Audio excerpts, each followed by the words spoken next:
Wala akong ginagawa. Huwag niyo na akong idamay. Viral ngayon sa social media ang pagsasalita ng young actress na si Francine Diaz sa unang pagkakataon patungkol sa issue nila ng dating mga miyembro ng The Gold Squad na sina Andrea Brillantes at Seth Padilla.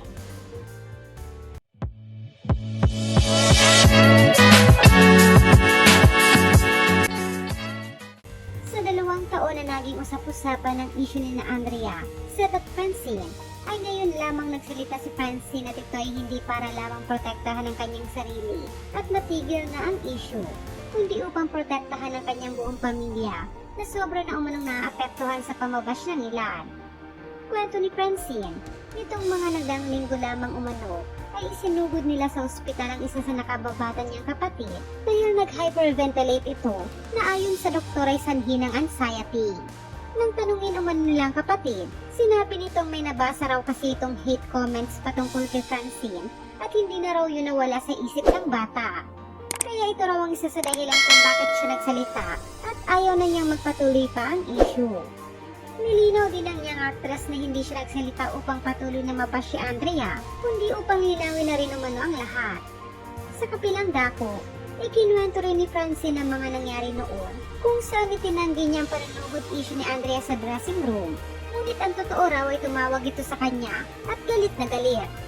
Mga pahayag ni Francine, gusto ko lang linawin sa inyo na hindi niya ako sinugod sa dressing room, but tinawagan niya ako and she was mad.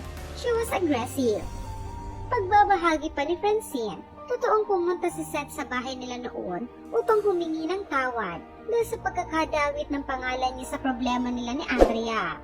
Inimbitahan rin naman nito si Andrea, ngunit hindi raw ito sumama. Mga pahayag pa ni Francine, wala akong inahas, wala akong nilandi, wala akong inagaw, malinaw, at kung anong nakikita niyo sa amin ni Seth on cam, ginagawa lang namin yung trabaho namin. At saka kasi yung pagpunta niya sa bahay, yun ay para humingi ng tawad. Kasi alam nila ni Blight na wala akong kasalanan. Pumunta sila dun sa bahay para humingi ng sorry. But si Blight ay hindi sumama. She was invited pero hindi siya sumama. Kaya nagulat ako kasi bakit ako yung masama. Bakit ako na nga yung nadamay? Ako pa yung naging masama sa kwento. Samantala, sinuportahan naman ni Seth ang pagsasalitang ito ni Francine at sa muli itinanggi nitong kasama si Francine sa naging problema nila noon ni Andrea. Nakiusap rin ito na sana'y wag nang mandamay pa ng ibang tao, lalo na ang pamilya ni Francine. Mga pahayag ni Seth, nanahimik lang si Francine at ang pamilya niya, dinadamay niyo pa. Bakit ba kayo gigil na gigil sa kanila? Walang inagaw si Chin. Pumunta ako ng bahay ni Chin the next day para personal na humingi ng dispensa sa kung anong nangyari.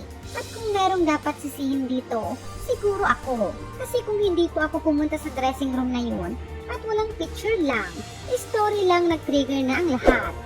Gayon pa man paliwanag ni Francine, magkakaibigan naman umano silang lahat noon, kaya para sa kanya walang problema doon.